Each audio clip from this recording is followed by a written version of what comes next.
Hi everyone, it's A Ticket to Christ. Thank you for tuning back in. We are in the Praying for Difficult People and Situations series. We're looking at 1 Samuel, starting with chapter 1. And today we're talking about difficult family situations, where you're dealing with difficult family relationships. It says, now there was a certain man of Ramathaim Zophim, of Mount Ephraim. His name was Elkanah, the son of Jehoram, the son of Elihu, the son of Tohu, the son of Zuph, an Ephrathite. And he had two wives. The name of the one was Hannah, and the name of the other Peninnah. And Peninnah had children, but Hannah had no children. And this man went up out of his city yearly to worship and to sacrifice unto the Lord of hosts in Shiloh. And the two sons of Eli, Hophni and Phinehas, the priests of the Lord, were there. And when the time was that Elkanah offered, he gave to Peninnah his wife, and to all her sons and her daughters portions. But to Hannah he gave a worthy portion, for he loved Hannah, but the Lord had shut up her womb. And her adversary also provoked her sore for to make her fret, because the Lord had shut up her womb. And as he did so year by year, when she went up to the house of the Lord, so she provoked her. Therefore she wept and did not eat. Then said Elkanah, her husband, to her, Hannah, why weepest thou? And why eatest thou not? And why is thy heart grieved? Am I not better to thee than 10 sons? So Hannah rose up after they had eaten in Shiloh, and after they had drunk. Now Eli the priest sat upon a seat by a post of the temple of the Lord, and she was in bitterness of soul, and prayed unto the Lord, and wept sore.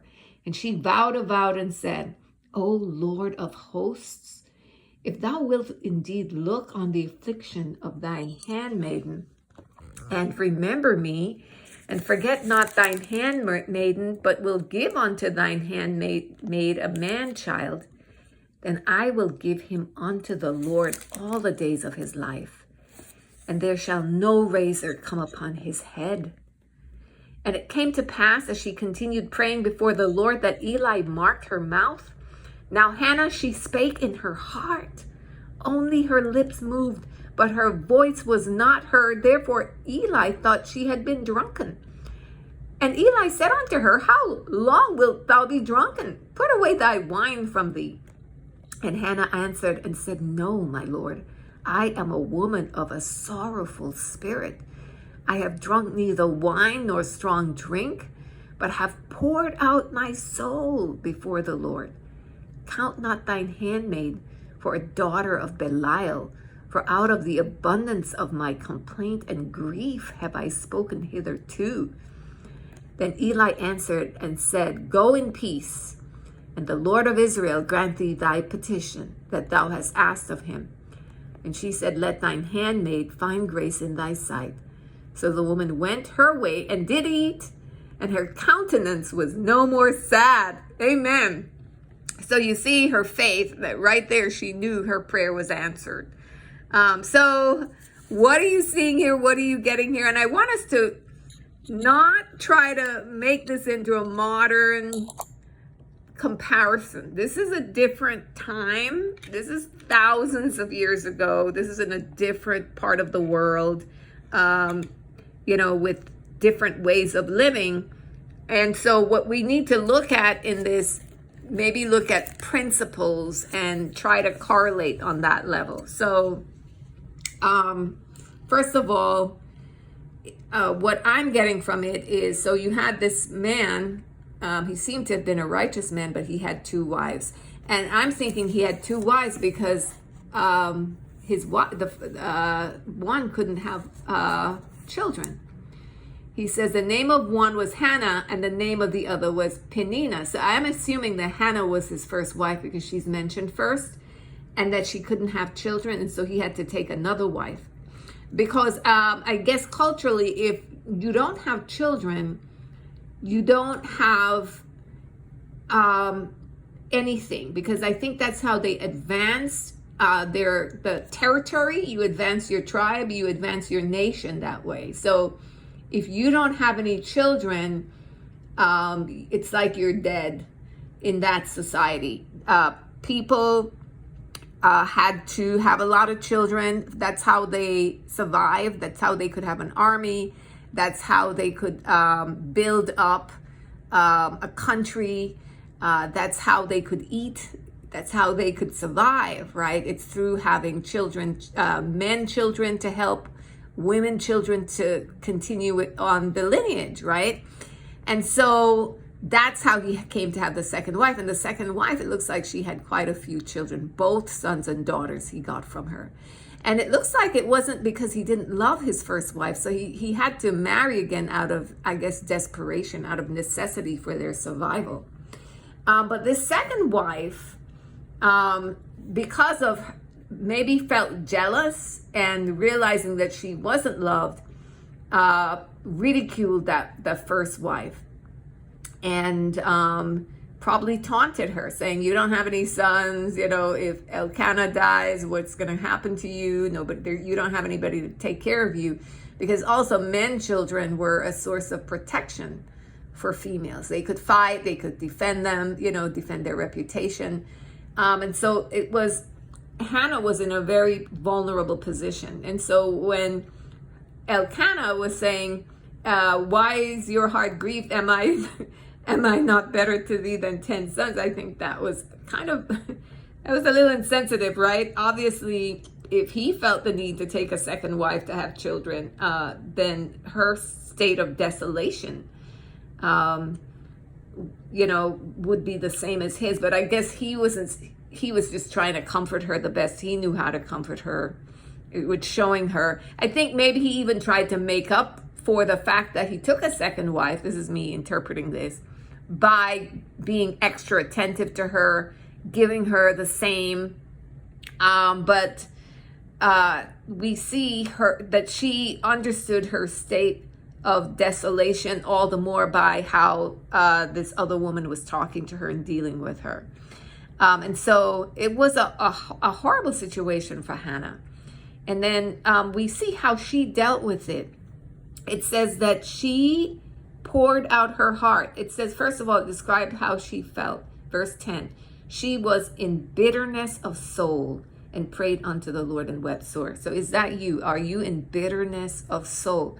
Are you in this type of situation, family situation, where, not that you're, two wives thing, of course not, meaning in the sense of you're dealing with difficult family relationships, maybe somebody who's not treating you well in a marriage, maybe it's an in-law type situation, and it's very hard, it's very difficult, and this is how you're feeling, bitter in your soul, and kind of trapped in a situation that there are no easy answers and there's no way out. So this was how Hannah felt.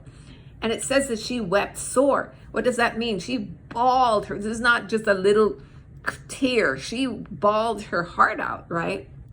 And then she came to a point, it looks like, one year where of complete just done. She is now at the end of herself, the end of her ropes, and she makes a vow to God. And so she makes a vow that if God gives her a son, that she will give him back to God.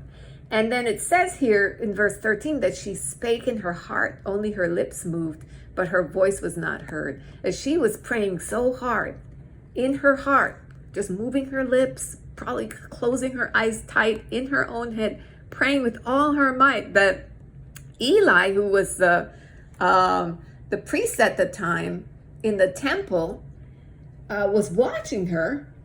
He was watching her because she probably stood out from her desperation, the look of desperation that she had when she prayed, but he misinterpreted it and thought she was drunk. It looks like he wasn't discerning, and didn't know her. So he thought that she was a wayward woman. And she says, no, She describes in verse 15, I am a woman of a sorrowful spirit, right? I have poured out my soul before the Lord. So that's how you pray. I think when you're in a situation that is really challenging, really difficult, it's time to pour out your soul before the Lord with all of your heart, with all of your soul, and just really surrender it and lay it before God. This is what she did. And she was so wholehearted with it, and she prayed in faith that she came to the attention of Eli, and then Eli was able to say, go, God grants you your petition. And when a priest at that time told you something like that, a priest in his type of position, it was done. So she left, not sad. She went, she ate, she was in faith. She knew it was done. So when you pray like that, God will give you the reassurance and you leave in peace. And so I think that the takeaway from this for Hannah, and this is a good one to study out if you're in any kind of a challenging family situation, just really look at how Hannah prayed and how she poured out her heart. And Hannah's son is Samuel.